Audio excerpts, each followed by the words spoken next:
Mga Carbs, samahan niyo po ako ngayon papuntang Makiling Botanic Gardens. So, namasyal kami dito ngayon kasi into healthy lifestyle tayo. Sama natin yung ating family. Kailangan muna magpapawis tayo mga Carbs. So, ito yung ano natin, road trip. Muna from UP Gate. So, tuturo ko sa inyo, ito yung isang paraan na para makarating papuntang Makiling Botanic Garden. So dahil may sasakyan tayo, so dito tayo dadaan yung mas madali. So kakanan tayo dyan and then dire-diretso. So dito pala yung banda yung may bus ng DLTV, no? Dyan sa may waiting shed nyo nakita, dyan yung DLTV naghihintay kasi mayroon ng DLTV bus dito sa UPLB. Papunta kayong Manila, may schedule lang yan sila. So ayan, turn left tayo dito. Ito yung mga kainan dito guys, sa kanan guys, and then dito sa left naman ito yung building ng agribusiness and then economics. Tapos yung Raimundo Gate naman sa kanan. Tapos dito naman banda sa kanan mga for rent yan dyan, mga malalaking buildings. Tapos ito school ng CSI, Christian School International, and then yung church ng Church Among the Palms. So diretso lang tayo mga Carbs. So medyo itong time na to makulimlim tapos umiinit, so maganda yung weather nito mga Carbs. Yung nagpunta kami doon, so yung ginagawa lang namin, bumili kami ng snacks muna doon sa may McDo mga Carbs, para mayroon kaming kakainin. So dito tayo, left tayo dito, left turn tayo dito. Kung kita natin yung guardhouse na yan, yung dire-diretso, tapos kita na to dito sa left na to guys, ito yung library, no, ng UPLB. Ayan siya, sobrang laki yan. Then diretso lang tayo. Kaya sabi ko mga Carbs na bumili kami ng snacks muna, dala namin kasi umaga ito, mga 7:15 AM. So syempre doon na lang din kami kakain sa Botanic Garden, no? So ito, may nadaanan tayong bridge mga Carbs, makikita nyo yan kung papunta tayo doon sa ating Botanic Garden. And then ayan, kakanan na naman, paakyat yan siya mga Carbs. Pero madali lang naman, no? Diretso lang yan mga Carbs. Yung way na yan, hindi naman straight, no? May paikot-ikot, pero ano lang talaga siya, maganda yung daanan dyan papuntang ating Botanic Garden. So ito naman sa kanan mga Carbs, ito yung infirmary ng UPLB. So siguro kung dito kayo nag-aral sa UPLB ay siguro nakapunta na rin kayo dyan. Tapos mayroon dito mga Carbs tennis court, yung CCC. Ayan, dyan lang banda sa kanan natin. And then nakita nyo yung daanan natin na yellow, mga bulaklak yun ng Nara, kaya sobrang daming yellow na ano nakikita natin sa daan. Flower yun ng Nara mga Carbs. Ayan, no? Diba? So bulaklak yan, huhulog, mga Nara yan mga Carbs. Sobrang dami kasi Nara dito sa UPLB. So ayan, kita nyo din yan. And then makita nyo to yung yung arc ng forestry mga Carbs. So ito na yung isang na malapit na kayo dun sa Makiling Botanic Gardens. So forestry and natural resources. So 1910 pa yan, no? Ayan kunti na lang, mga from the arc mga Carbs, mga kulang-kulang siguro 100 meters na lang marating na natin yung ating pupuntahan na Makiling Botanic Gardens. So ayan na mga Carbs, kikita nyo yung sign dyan sa may labasan. And then ayan, diretso may parking yan mga Carbs. So may bayad pala, no? Yung adult 60 pesos na ngayon, and then yung student 45 pesos. Iwan lang yung isang ID dyan, pagdating nyo yung dyan sa left na yan, yung yung building, iwan nyo lang dyan. So Tapos yung kagandahan dyan, nandyan na rin yung CR mga calves dyan nang sa malapit. So ito yung sarado lang yung gate, kaya dito kayo sa kaliwa papasok. Iwan nyo din yung ito naman yung nakapasok na kami sa loob. So yan yung tinuturo ko mga calves. Sa sunod, may coffee shop daw dyan na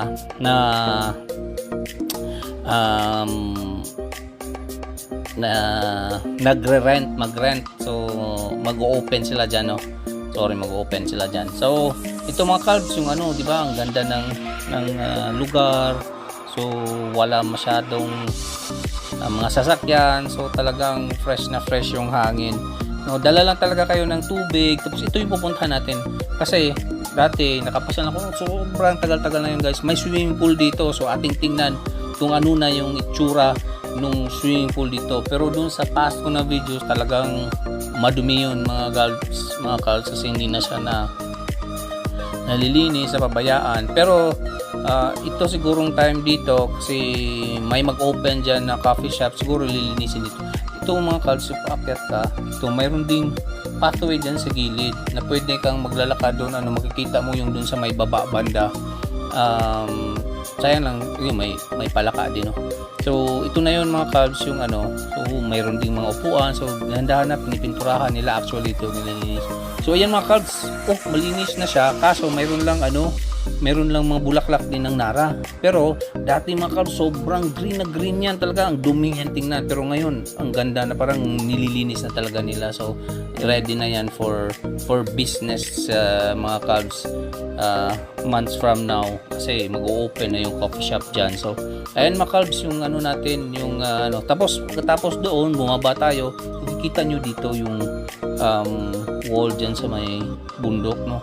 Grabe yung paggagawa dyan, siguro sobrang tagal na din dyan. Ang titibay niyan, wala akong nakikitang crack niyan. So ito yung pagpababa mga calves. So kung mag-trekking tayo dito, siguruhin lang na kaya pa ng tuhod natin, hindi masakit. Kasi pag masakit na yung tuhod tapos may akyat baba ng mga hagdan, sigurado mga calves, hirapan kayo. May mga maupuan naman tayo makapahinga, pero iba talaga mga calves kung okay pa yung ating knee, kung masyal tayo dito. So tayo naman ay okay pa, so kaya walang problema, no? Ayan, kasama ko yung anak ko, yung asawa ko, dalawa yung anak namin. Yan kami lakad-lakad, no? So ayan, kikita nyo yung sa dyan sa left, no? Yan siya, mga semento na nakaano dyan sa bundok.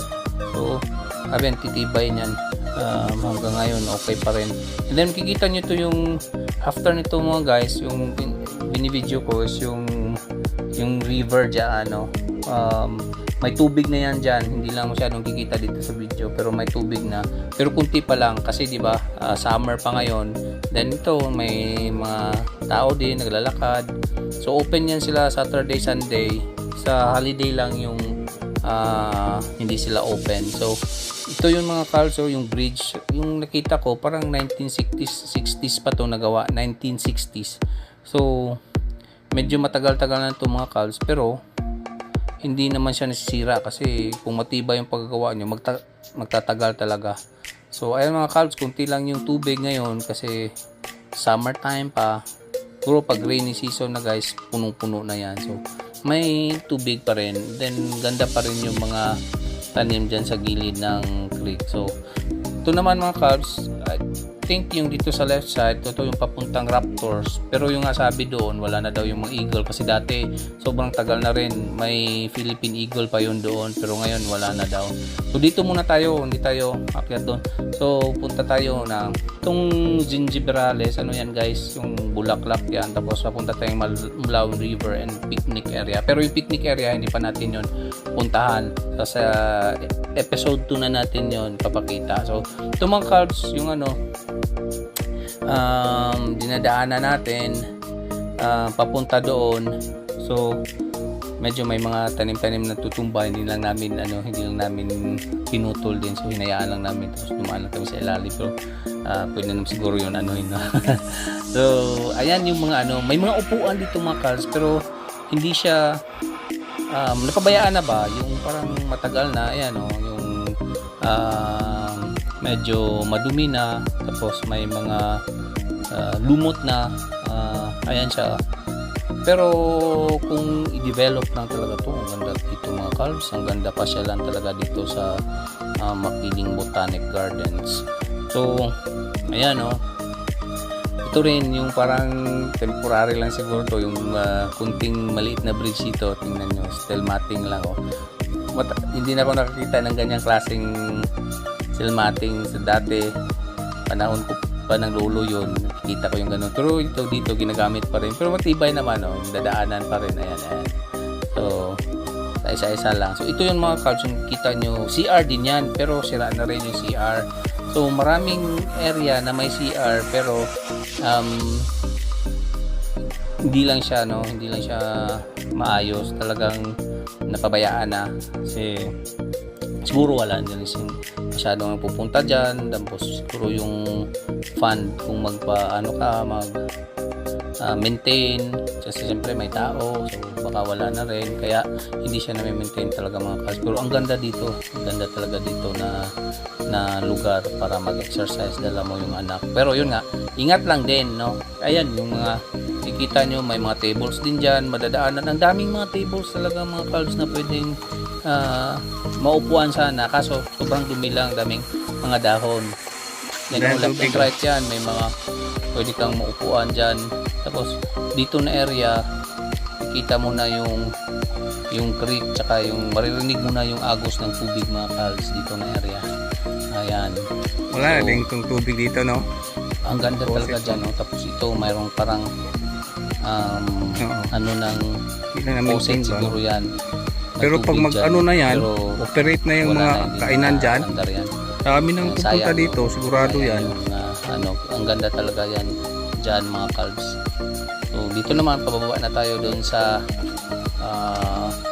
Mulawin. Tandaan, Pangging. Kita nyo na yung tubig mga Carls. So, tandaan kami dyan, kasi tatawid tayo doon sa kabilang side, papuntang dun sa kabilang area.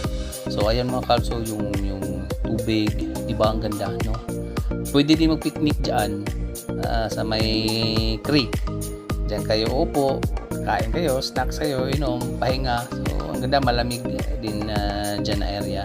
So yun, dahan-dahan lang, pag may anak kayo, kailangan lang ng alalay, lalo na kung maliit pa yung anak nyo na hindi pa makalakad masyado. So talagang ingat lang din, kasi di ba tatawid pa kayo ng tubig diyan, kaya medyo mahirap din kung sobrang liit pa yung anak nyo, kailangan yung kargahin. So ingat lang din kung pupunta kayo diyan na may mga babies pa kayo. So ito naman mga Carls, yung mga daanan medyo may mga crack na rin yung yung slowly, Pangging, you walk, ibang where you're going,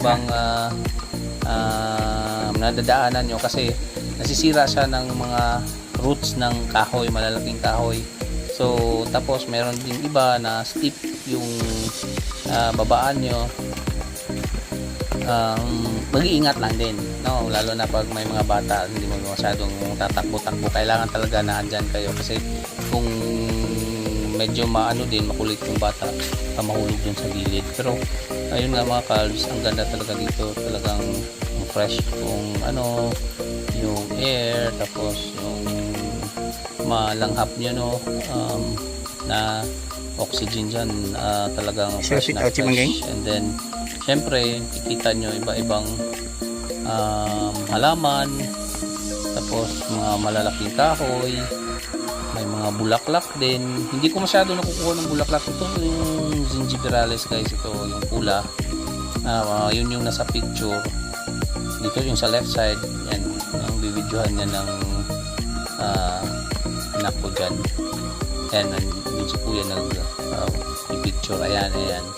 parang yun yung gingiberales. So ito mga guys, kita nyo rin yung creek, maririnig nyo din yung agos ng yung tubig na yan, no? So dito naman na area, ito na yung medyo kapagod na guys kasi paakyat na. So may mga stairs na tayo na aakyat din, kaya kailangan matibay din yung tuhod, no? Tapos yung hindi yung sobrang liit pa yung babies nyo kasi siyempre bubuhat-buhat din yun, no? Medyo nakakapagod din, panay buhat. Pero kung sanay naman yung mga babies nyo na maglakad, yun, pwede na dito. Pero yun nga, kailangan lang din ninyo talagang bantayan ng mabuti kasi mahirap na mahulog dyan sa gilid, no? Ayan mga kalso, paakyat na. Dito tayo, paakyat. So, ganun pa rin, medyo hindi naman siya ganun kainit, pero papawisan talaga kayo mga kalso, kaya dala kayo ng enough na tubig. Kaya kung mayroon kayong pang yung refreshment na yung dala namin yung juice, so inom din mo kasi kailangan ng energy kasi siyempre sobrang you drink juice? Pawis na pawis yung ano namin dyan. Want to drink juice? Paakyat dyan. So pagdating doon, pares saglit, inom na naman ng juice. So kita nyo, no, yung lugar dito. Siguro kung matagal na kayo hindi nakapunta dito, ito yung Botanic Gardens mga Kals, Makiling Botanic Gardens sa ngayon. So ayan, yung dun sa kabilang side mga Kals, yun yung papuntang picnic area. So yun yung sa next episode na ipakita ko sa inyo kasi sobrang taas na kung dito ko pa idagdag. So ayan, akyat na kami mga Kals, pabalik na kami dun sa shed na kung saan tayo pwedeng magpahinga, pwedeng kumain, so pwede let's go there, the table. tambay. So yung ito naman yung nadal na naman na paakyat mga Kals. Dito ng area siguro marami din yung flowers kasi merong ibang klase na naman ayun, Nilia. Dito lang sa sa gym. So yun pala yung yung bulaklak na nandun sa may malapit sa pool. Pagpasok galing sa main gate. So pero hindi pa lang siya tumitingkad. So ayan ang mga Kals, dito tayo dito tayo magre-rest galing dun sa lakad. Siguro yun nga, abot kami ng mga 18 to 20 minutes. So, sobra 20 minutes kasi pahinga. Siguro mga 30 minutes kasi dami kaming pahinga kasi nakakapagod din. Ayan mga Kals, yung may restroom din dito? sobrang pawis na din kami dyan. Dyan kami punas ng mga pawis. Tapos dyan din kami nagsasnacks.